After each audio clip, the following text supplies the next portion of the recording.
Hello my dear students, welcome to Nishant commerce classes.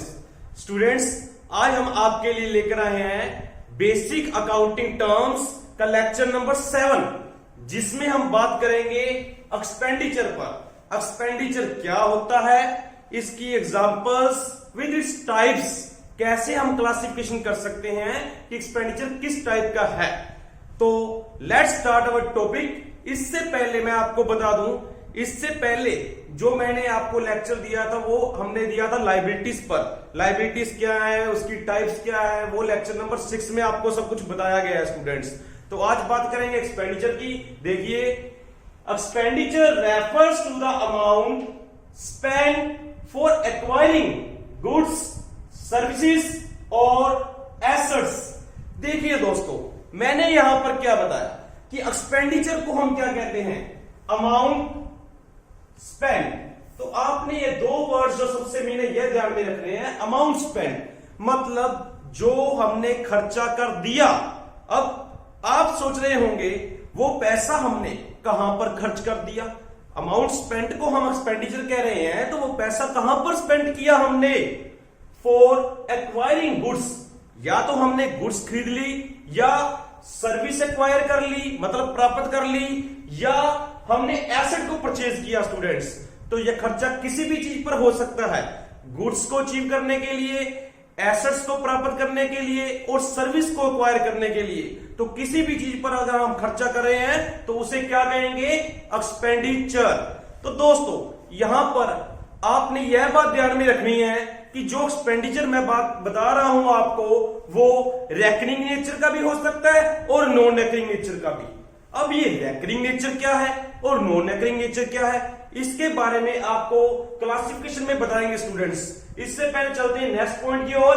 Expenditure is always for receipt of benefit. देखिए, जब भी हम कोई खर्चा करते हैं, किस लिए करते हैं, फॉर रिसीप्ट ऑफ बेनिफिट, क्योंकि उसके बदले हमें कुछ बेनिफिट प्राप्त होता है, कुछ लाभ मिलता है, तो ही हम अमाउंट स्पेंड करते हैं। देखिए स्टूडेंट्स, एग्जांपल्स क्या क्या हो सकती है एक्सपेंडिचर की। पेमेंट फॉर रेंट, हमने किराया पे किया। बिल्डिंग परचेज की। सैलरीज पेड, वेतन या मजदूरी पे की हमने। फर्नीचर परचेज, फर्नीचर हमने खरीदा। इसके अलावा इलेक्ट्रिसिटी बिल पे किया। कोई और एसेट का नाम लिख सकते हैं, मशीनरी परचेज की, प्लांट परचेज किया, स्टॉक परचेज किया, कुछ भी लिख सकते हैं स्टूडेंट्स। ये सब आपकी एग्जांपल्स बनेगी एक्सपेंडिचर की। अब स्टूडेंट्स, हम बात करेंगे कि एक्सपेंडिचर कितनी प्रकार का होता है। तो बेसिकली हम एक्सपेंडिचर को 3 कैटेगरीज में डिवाइड कर सकते हैं स्टूडेंट्स। नंबर 1 कैटेगरी क्या है, revenue expenditure. Number 2 capital expenditure. Number 3 deferred revenue expenditure. तो दोस्तों, अब आप यहां तक नोट कीजिए, इसके बाद मैं आपको इन तीनों टाइप्स की पूरी डिटेल विद एग्जांपल्स आपको समझाऊंगा। तो स्टूडेंट्स, अब हम बात करेंगे सबसे पहले रेवेन्यू एक्सपेंडिचर की। देखिए, रेवेन्यू एक्सपेंडिचर क्या होता है, the amount spent on maintaining the earning capacity of the business. देखिए स्टूडेंट्स, यहां पर आपने क्या याद रखना है, मेंटेनिंग अर्निंग कैपेसिटी। इसका क्या मीनिंग है, पहले यह समझिए। देखिए, हम यहां पर यह नहीं कह रहे कि हमारी बिजनेस की जो अर्निंग कैपेसिटी है वो इंक्रीज होगी, बल्कि वो मेंटेन होगी। अगर हम ये खर्चा करेंगे तो उसकी वजह से हम कुछ ना कुछ प्रॉफिट कमाते रहेंगे, मतलब अर्निंग कैपेसिटी हमारी जो है वो मेंटेन रहेगी। यह नहीं कह रही कि इंक्रीज होगी, मेंटेन रहेगी मतलब चलती रहेगी। और it is of the recurring nature. दूसरा जो पॉइंट आपने ध्यान में रखना वो क्या है, यह रेकरिंग नेचर का है। अब रेकरिंग नेचर का क्या मीनिंग होता है, मतलब रिपीट होता रहता है, मतलब यह खर्चा बार बार अक्सर हम करते रहते हैं। एक बिजनेस में पता नहीं हम कितनी बार यह खर्चा करते हैं, तो ये क्या हुआ, रेगुलर बेसिस, रेगुलर नेचर का खर्चा है, उसे हम रेकरिंग वर्ड कहते हैं दोस्तों। तो इसके बाद हमने आपको क्या बताया है, in other words we can say that it is the amount spent on day to day expense. दूसरे शब्दों में हम इसे इस तरह एक्सप्लेन कर सकते हैं कि यह कौन सा खर्चा है जो डे टू डे के लिए करते हैं, मतलब day to day expense, daily life में जो हम खर्चे कर रहे हैं, हुज बेनिफिट, जिनका benefit will receive within 1 year, अक्सर हमें 1 साल में प्राप्त हो जाता है। तो दोस्तों यहां पर आपने मेन 3 पॉइंट्स कंसीडर किए, वो कौन कौन से थे? पहली बात, ये रेकरिंग नेचर का है, मतलब बार बार होता है। दूसरी बात, इसका बेनिफिट हमें 1 ईयर में मिल जाता है। तीसरा, यह हमारी अर्निंग कैपेसिटी को मेंटेन करके रखता है। एग्जांपल्स देखिए स्टूडेंट्स, परचेज ऑफ गुड्स। हां जी, अगर हम गुड्स परचेज करेंगे तो ही कल को सेल कर पाएंगे। तो मतलब क्या हुआ, हमारी जो अर्निंग कैपेसिटी है, मतलब हमने जो अर्न करना है वो क्या कहां से करते थे? गुड्स को सेल करके। तो गुड्स तभी सेल करेंगे अगर उसे परचेज किया होगा। तो उम्मीद है समझ गए होंगे आप इसकी एग्जांपल को, कि हम गुड्स खरीदते हैं तो उससे हमारी अर्निंग कैपेसिटी मेंटेन रहती है। इसी तरह से rent paid, salary paid, advertisement, जो भी आपको रेकरिंग नेचर के खर्चे पता है, रिपीट होने वाले, जैसे हमने फ्रेट पे किया, कैरिज एक्सपेंस पे किए, वेजेस पे की, इसके अलावा प्रिंटिंग एंड स्टेशनरी का खर्चा, ये सब कौन से माने जाएंगे? रेवेन्यू नेचर के। रेवेन्यू नेचर के होने के वजह के, रेकरिंग नेचर होने के कारण इन्हें रेवेन्यू एक्सपेंडिचर की कैटेगरी में हम शो करते हैं। तो स्टूडेंट्स, इसके बाद आपने कौन सी बात ध्यान में रखनी है कि ये जो मैंने आपको रेकरिंग नेचर के खर्चे बताए, मतलब रेवेन्यू एक्सपेंडिचर के बारे में बताया, इसको आप कहां पर शो करते हैं? देखिए, अगर यह तो हुआ डायरेक्ट एक्सपेंस तो उसे हम दिखा देते हैं ट्रेडिंग अकाउंट में। अगर वो हुआ इनडायरेक्ट एक्सपेंस तो उसे हम शो करेंगे प्रॉफिट एंड लॉस अकाउंट में। अब आप सोच रहे होंगे डायरेक्ट एक्सपेंस कौन से होते हैं, इनडायरेक्ट कौन से होते हैं? तो स्टूडेंट्स आप इतनी टेंशन मत लीजिए, अभी अगली जो टर्म जब आपको बताएंगे उसमें हम एक्सपेंस के बारे में एक्सप्लेन करेंगे। तो एक्सपेंस का मीनिंग बताने के बाद आपको डायरेक्ट और इनडायरेक्ट दोनों का डिफरेंस भी बताएंगे, एग्जांपल्स भी समझाएंगे। फिलहाल आपने एक्सपेंडिचर वर्ड समझना है, तो यहां पर आपको इतना बता दिया जाता है कि यह रेकरिंग नेचर का खर्चा आपने पहचान करनी है कि कौन सा खर्चा रेगुलर बेसिस पर होता है, जिसे बार बार हम करते हैं, जैसे कि एडवर्टाइजमेंट भी करते हैं। देखिए, अपने बिजनेस की प्रमोशन करनी है, सेल को बढ़ाना है, तो हम अक्सर क्या करते हैं? एडवर्टाइजमेंट करते रहते हैं। ये एडवर्टाइजमेंट किसी भी रूप में हो सकती है, चाहे हम टीवी में ऐड कर दें, चाहे हम न्यूज़पेपर के जरिए कर दें, चाहे हम मैगजीन में कर लें, तो किसी भी तरीके से हम अपनी ऐड करते रहते हैं। तो रेगुलर बेसिस को होने करके इसे हम क्या कहते हैं? Revenue expenditure. तो अब हम बात करेंगे कैपिटल एक्सपेंडिचर की। स्टूडेंट्स, अब हम बात करेंगे कैपिटल एक्सपेंडिचर की। आपको कैपिटल एक्सपेंडिचर के बारे में फुल डिटेल में बताएंगे। देखिए, the amount spent for increasing the earning capacity. तो यहां पर कौन सा वर्ड याद रखना है आपने? इंक्रीजिंग। जो मैंने रेवेन्यू एक्सपेंडिचर की बात बताई थी वो हमारे अर्निंग कैपेसिटी को मेंटेन करके रखता था। यहां पर हम बता रहे हैं कि ये कौन सा अमाउंट है जो हम खर्च कर रहे हैं, किस चीज पर कर रहे हैं? इंक्रीज करने के लिए, हमारी अर्निंग कैपेसिटी को बढ़ाने के लिए। देखिए दोस्तों, एक एग्जांपल देता हूं। सपोज कीजिए हमारी एक छोटी सी फर्म थी जिसमें हमने एक मशीन लगाई थी और हमारे पास 3 वर्कर्स थे और हम प्रोडक्शन का काम करते थे। तो हम इतना सब कुछ, इतने लिमिटेड रिसोर्सेस के साथ भी हम डेली के 1000 यूनिट्स तैयार कर लेते थे। अब क्या हुआ, हमारी मार्केट में हमारा नाम जो है वो बिल्ड हो गया, मतलब हमारी गुडविल बन गई, लोग हमारी तरफ अट्रैक्ट हो चुके हैं, हमारे से ज्यादा डिमांड कर रहे हैं हमारे प्रोडक्ट की। तो हमने क्या किया, अपनी अर्निंग कैपेसिटी को बढ़ाने के लिए एक मशीनरी और परचेज कर ली। तो अगर मैंने एक मशीनरी और परचेज कर ली तो उस पर जो मैंने खर्चा किया होगा उससे क्या हुआ, मेरी अर्निंग कैपेसिटी इंक्रीज होगी ना। तो उस खर्चे को हम कहां पर दिखाएंगे? कैपिटल एक्सपेंडिचर कैटेगरी में, कि यह कौन सा खर्चा है जिसने हमारी अर्निंग कैपेसिटी को इंक्रीज किया। तो दूसरा पॉइंट स्टूडेंट्स जो आपने ध्यान में रखना है, it is of non recurring nature. यह रेकरिंग नेचर का नहीं है। जो रेवेन्यू नेचर का था, रेवेन्यू खर्चा था, वो रेकरिंग नेचर का था। कैपिटल एक्सपेंडिचर ने आप में बताना है कि ये नॉन रेकरिंग नेचर का है। मतलब तो समझ गए होंगे कि ये बार बार होने वाला खर्चा नहीं है। हम रोज रोज या हम बार बार मशीन नहीं खरीदते, बार बार बिल्डिंग नहीं खरीदते। आपने कुल मिलाकर एक इतनी सी बात समझनी है कि आपने कैपिटल एक्सपेंडिचर में एसेट्स की बात ज्यादातर करनी होती है। तो हम यहां पर एसेट्स को कंसीडर करते हैं। तो आपको एसेट्स का टॉपिक मैंने बता दिया था, आप उसको ध्यान में रखें बस। तो यह नॉन रेकरिंग नेचर का है, ये भी आपको पता चल गया। इसके बाद देखिए students, In other words, we can say that it is the amount spent on acquiring assets. जो बात मैंने अभी आपको बताई कि हमने दूसरे शब्दों में हम यह कह सकते हैं कि ये कौन सी अमाउंट स्पेंड की हमने कहां पर की, एसेट्स को खरीदने में.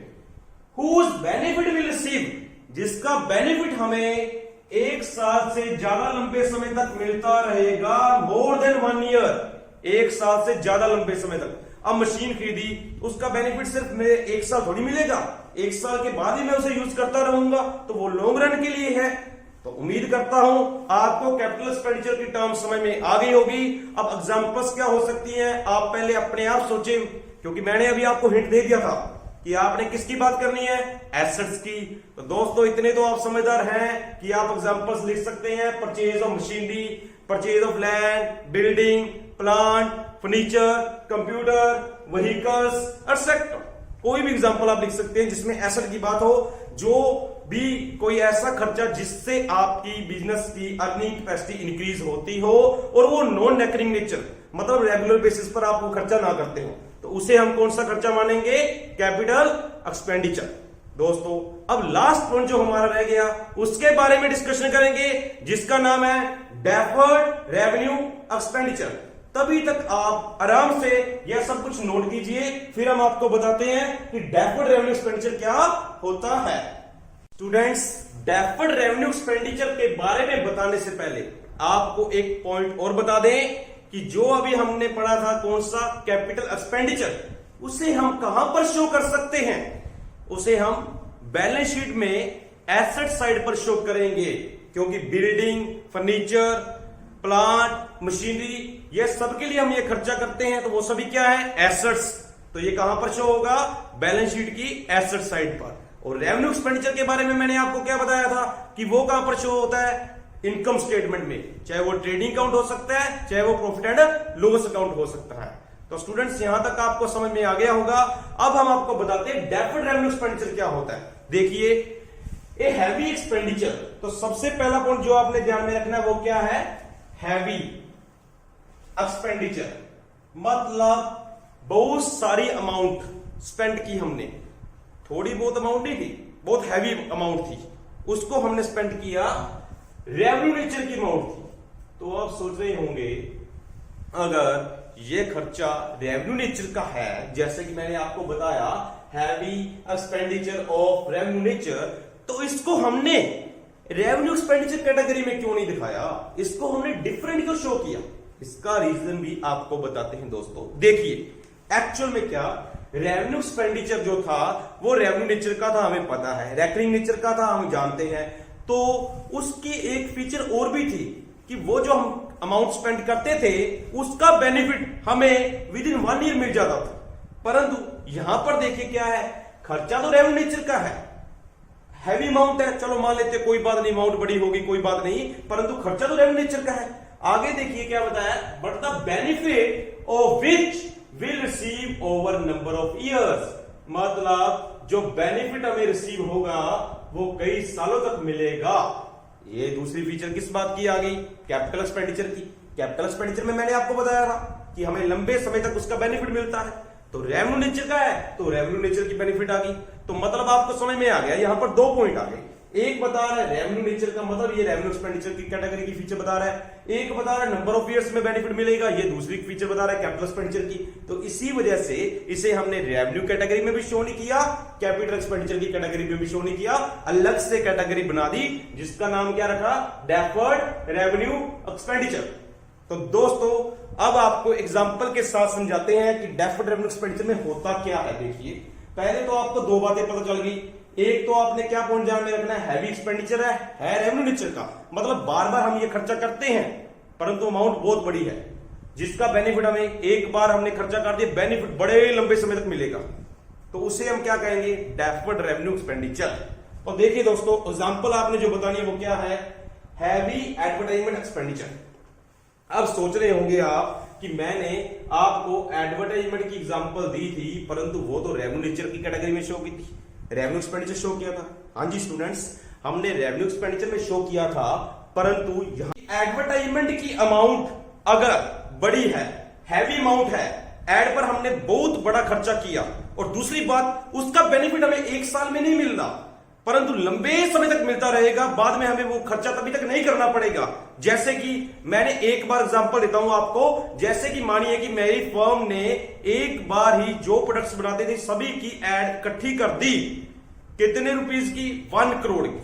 तो यह अनुमान लगाया गया कि अगर हम एक बार 1 करोड़ रुपए का एड पर खर्चा करेंगे तो उसका बेनिफिट हमें 5 इयर्स तक मिलता रहेगा। मतलब 5 साल तक हमें ऐड का खर्चा दोबारा नहीं करना पड़ेगा, 5 साल बाद हम ऐड देंगे। तो इसका क्या मीनिंग हुआ दोस्तों? ये रेवेन्यू नेचर का खर्चा था, अक्सर हमें बार बार करना पड़ता था। अभी हमने सिर्फ कितनी बार किया? एक बार, और उसका बेनिफिट भी कितनी बार मिलेगा? 5 साल तक लगातार मिलेगा। तो ये लॉन्ग टर्म के लिए हमने खर्चा कर दिया। तो अब इसे 1 करोड़ को हम कैसे शो करेंगे बुक्स में? देखिए, उसको आपको समझाते हैं। 1 करोड़ को हम कैसे शो करेंगे? हम ये देखेंगे कि जो हमने 1 करोड़ रुपीस का खर्चा किया वो कितने साल के लिए किया?